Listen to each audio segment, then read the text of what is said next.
Bonjour à toutes et à tous mes amis, aujourd'hui on va préparer de miel à la maison.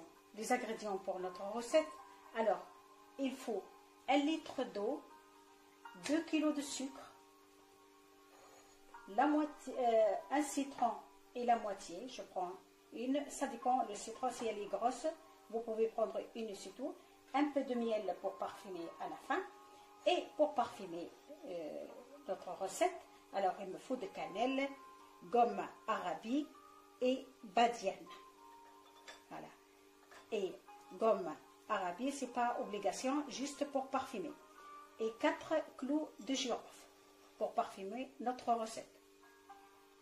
Il y a beaucoup de monde qui ne supporte pas l'odeur de cannelle. On peut éliminer tout ça. On n'utilise que du citron et de l'eau et du sucre, pas de pour parfumer. Là, ça devient lorsqu'on prépare, parce qu'on prépare beaucoup de gâteaux avec cette recette, et il y a des gens qui préfèrent pas mettre les ingrédients que j'ai mis, mais moi je l'utilise et ça reste un an, ça bouge pas et c'est bien parfumé, je l'utilise pour tout. Avant de commencer, je prends 1 litre, ma casserole, et je prends 1 litre d'eau et je le mets sur le feu jusqu'à qu'elle soit bouillante, comme ça on gagne beaucoup de temps. Je ne le mets pas tout direct, on va le chauffer. ناخذ توا الماء نتاعي ونسخنه باش نحضروا العسل نتاعنا اصحابي وحبايبي. ناخذ لتر ماء عليها 2 كيلو سكر وعليها كعيبه ونص نتاع قارص، وباش العسل نتاعي يجي ريحته عسل نحط العسل الحر اذا كان متوفر عنا، راهو ماهوش ضروري وماهوش لازم. وباش نفوحوا عاد العسل نتاعنا ناخذوا النجمه هذوما النجمات هذوك تعرفوهم ونفوحوا بهم ياسر، وعندنا عود قرنفل والمسكه الحره والقرفه. اذا كان ما نحملوش اللفحات هذوما الكل وما نحبوهمش ما همش ضروري، الضروري هو السكر والماء والقارص في الروسيت نتاعنا. توا نسخن الماء نتاعي ومن بعد توا نشوفوا البقيه.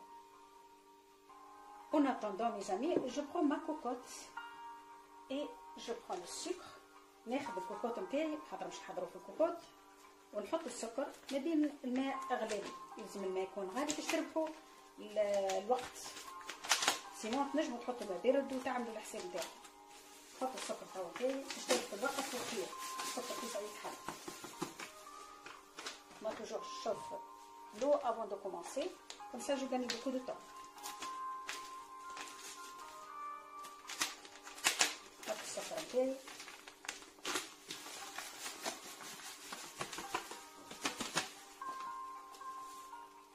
نحط القارص الموجود حضرته، ونحط له فحات هذيك. تنجموا تحطوا الكركم، راهو في الروسيت تنجموا تحطوا الكركم، انا ما نحطش الحقيقه الكركم ما نحطوش، مي تنجموا انتم تحطوا لكن تحبوا.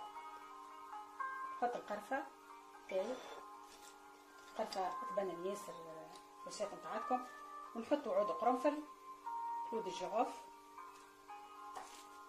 في غوم اغادي. المسكه الحره راهي جيست باش تفوح لنا، ومانيش باش نعمل حاجه كبيره يعني مش نعمل راك تشوف كلمه هي مش موجوده، راهي موجوده بارتو، مي راهي ياسر تاع تفوح الجاتوات وتفوح العسل وتفوح الحاجات هذوما، ماهيش ضروريه، راهي تفويح كيما الفاني، سي با اون اوبليغاسيون، سي كوم اون مي دو لا فاني، سي جوست بور بارفيمي. فوالا بيان جو برون.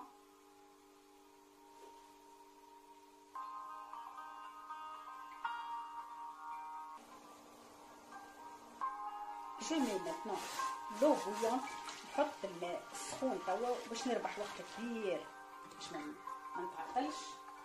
بالطريقه هذه نخلطوا بالكدا ونخلط بالكدا السكر حتى باش يذوب بالكدا قبل ما نسكر الكوكوط نتاعي. J'attends jusqu'à le sucre fondu. Après je ferme ma cocotte et on va le laisser 50 minutes avec feu doux. Et je compte les 50 minutes lorsque ma cocotte elle commence à siffler. Je compte combien de temps. نسكر الكوكوط نتاعي ونستنى حتى يتصفر الكوكوط. وقت اللي تبدا تصفر الكوكوط نتاعكم تحسبوا تخلوها 50 دقيقة، محسوب با تو في ساعة، ومن بعد تو نشوفوا البخير.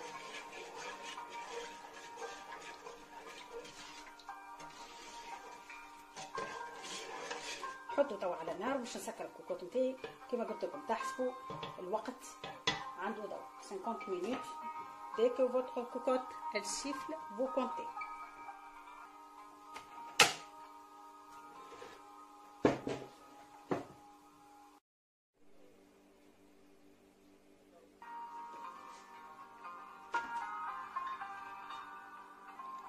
Voilà mes amis, comme vous voyez, notre miel est prêt. صاي العسل تاعنا حضر كيما تشوفوا. كنقرب الكاميرا باش تشوفوا.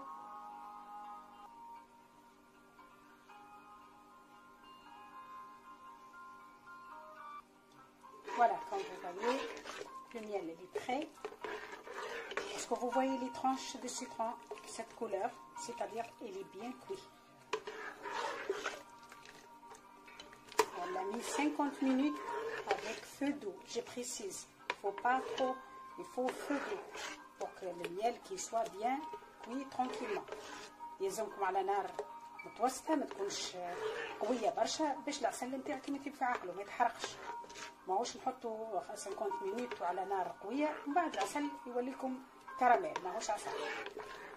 شوفوا هذايا، وغدوة بقدرة الله يزيد يختار أكثر وأكثر. العسل نتاعنا حضر، توا نزيدو مغرفين العسل باش نزيدوه من الحر باش يعطيه نكهة ولا أكثر ولا أقل. تحبوا ما تزيدوش ما تزيدوش، أنا باش نزيدو الحقيقة باش يعطيه جو ريحة العسل في العسل نتاعي ويبنوا زادا كيف كيف. J'ajoute maintenant 2 ou 3 cuillères de miel, juste pour que ça donne du goût. C'est pas une obligation. Moi, je préfère toujours.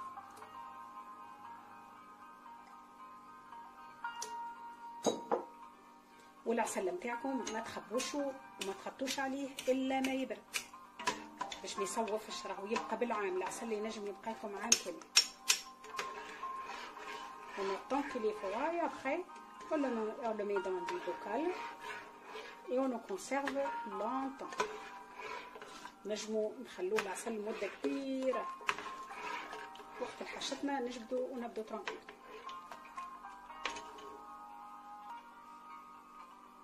ها هو العسل.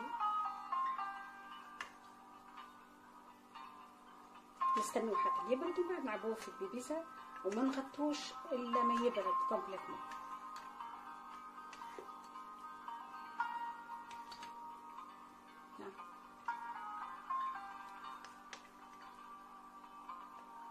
اذا كان تحبوه ماهوش ثقيل تخلوه اقل، يعني انا قلت 50 مينيت، انتم تحبوه اقل يبدا خفيف شويه. فما شكون يحب العسل يكون خفيف يحطوا اقل، يحط 40 مينيت 45 اقل شويه.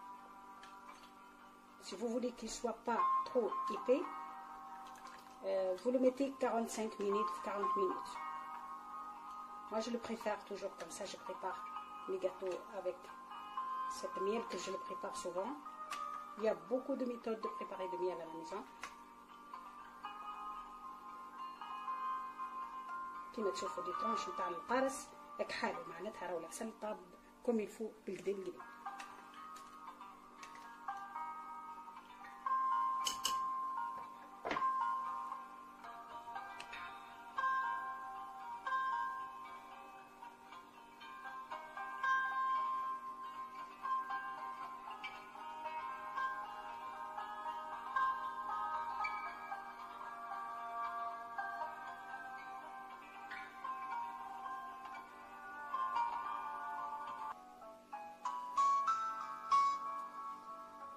نحو توكل لي ترونش نتاع القرص، نخلو كان القرفه اذا كان نحب القرفه نحاولهاش تحبوا تزينوا بها حتى البواط نتاعكم باش تحطوا فيها وما يتقلقش.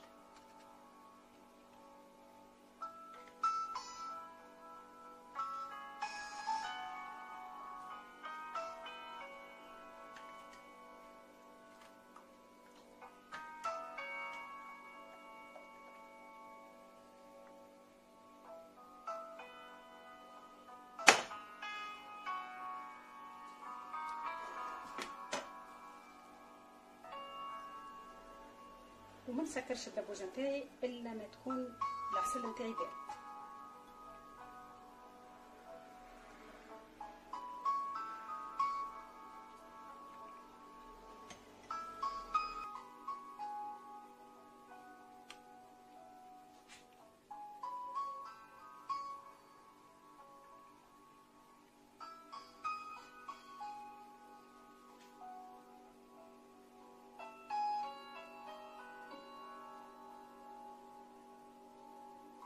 Voilà mes amis, comme vous voyez, notre sirop de miel ou du miel à la maison, il est prêt. J'espère que vous avez aimé ma façon de le préparer. Et je précise, il faut, lorsque vous le préparez, dès que vous mettez votre cocotte en marche, vous le mettez avec feu doux. Sinon, vous mettez moins de temps. Je précise pour que... Et d'ailleurs, lorsqu'on prépare le miel, dès qu'il est presque cuit, on sent l'odeur et tout, on peut ouvrir la cocotte et on vérifie. Toujours, on vérifie avant de terminer, si vous voulez, l'heure exacte. Mais je précise encore et encore, il faut feu doux, pas trop fort. كما تشوفوا صحابي وحبيبي العسل نتاعي حضر عسل تحفون برشا. نستعملوا انا ومجربتها الروسيت نتاعي ونحضروا بالطريقه هذه ونخليه مده كبيره. واذا كان العسل نتاعكم شفتوه ثقيل شويه وتحبوا يكون خفيف، فما دي روسيت يلزمها العسل خفيف، تعملوا طيبوا نفس الطريقه وما تعملوه اخف شويه وتزيدوه للعسل نتاعكم. ان شاء الله عجبتكم الطريقه وان شاء الله تجربوها في دياركم. وما تنسيوش على نار هاديه كي تحضروا العسل السيرو هذايا ولا العسل تحضروه على نار هاديه باش يجيكم الروسيت ناجحه. راهو كان تقوي في الغاز واحد يولي عاقد ويولي ماهوش بالكدا. اين فوا شميتوا الريحه نتاع العسل، خاطر اون برانسيب كي تعملوا لي زاغريديون هذوما ريحته تفوح في الدار وتشموا الريحه تنجموا تحلوا كوكوت وتفقدوا العسل نتاعكم وانتم تعرفوا عينكم ميزانكم. ان شاء الله عجبتكم الطريقه وان شاء الله تجربوه وان شاء الله تستعملوه طيبوه وتستعملوه في الافراح والمسارات. يا ربي تبقوا على خير وان شاء الله رمضانكم مبروك وكل عام وانتم حيين بخير. وقبل ما نكمل الفيديو نتاعي نحب نوريكم حاجه. انا حضر العسل نتاعي عندي مده كبيره معناتها محضراته. العسل هذايا اكثر مده كبيره اكثر من 4 شهور وهو حاضر، معناتها محطوط لبرا من غير ما نحطه في الفريجيدير. وقت الحاجه نحطه في الميكرووند ونسخنه ونزيدوا ماء زهر باش يتحلي لكم بالكدا في صوره ماء باش ما تنجموش تخدموا به المقروض والقريوش ويكون عاقد ياسر. خاطر عقد ما يقدم عقد ما يعقد ويولي يبس شويه. تزيدوه ماء زهر يعني الكميه اللي تلزم، يعني كاس ولا كاسين ماء زهر. وبالطبيعه احنا المقروض والقريوش نستعملوا لهم الماء زهر كي يجوا نخدموه العسل.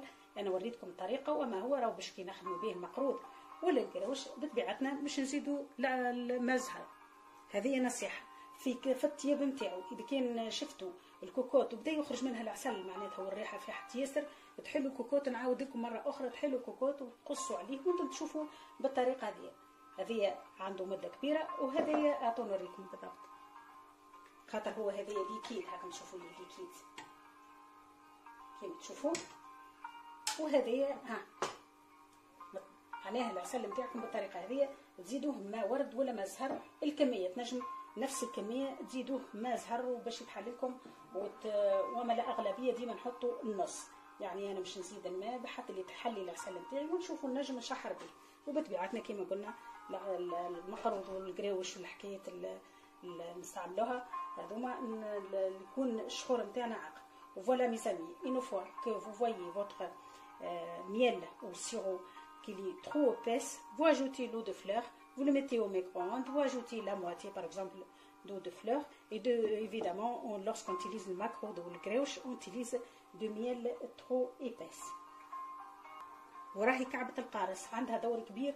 يعني انا حطيت كعبة ونص، ما همش كعبة ونص كبيرة، معناها كعبة صغيرة خاطر القارص نتاعي صغيرة حطيت كعبة ونص. نجموا تحطوا كعبة برك اذا كان الكعبة كبيرة راهو ما تحطوش خاطر القارص هو يزيد يعقد العسل نتاعكم وعنده دور ديتاي صغيرة مي هي عندها دور كبير في العسل هذا.